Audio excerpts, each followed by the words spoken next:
मला असं वाटतं की हा आमचा अनुभव 2 वेळा वाईट आहे. 2019ला देखील उद्धव साहेबांचा आदरणीय साहेबांना कॉल आला होता आणि त्यावेळेला देखील त्यांनी सांगितलं होतं आपण एकत्र येऊ. त्याच्यानंतर आमचे सगळ्यांचे एबी फॉर्म हे जवळजवळ 2 दिवस थांबवण्यात आले होते आणि त्याच्यानंतर उद्धव साहेबांनी फोनच उचलणं बंद केलं. त्याच्यामुळे त्यांच्या मनात असल्याशिवाय मराठी माणसासाठी आम्हाला एकत्र येणं कठीण आहे.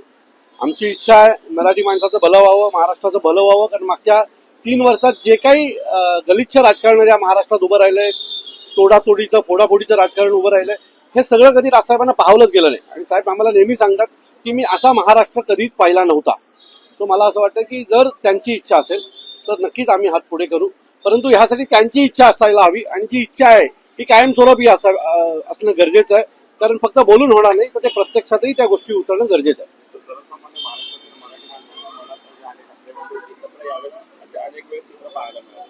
मी मराठी माणसाला जर तुम्हाला आज महाराष्ट्रामध्ये उभं करायचं असेल तर ह्यांना एकत्र यावं लागेल. कारण मागच्या 2 वर्षात ज्या पद्धतीने मराठी माणसावर झालेले हल्ले असतील, सोसायट्यांमध्ये होणारे वाद असतील, हे सगळं पाहता आता मराठी माणसावर प्रेम करणारे सगळे एकत्र येणं खूप गरजेचं आहे.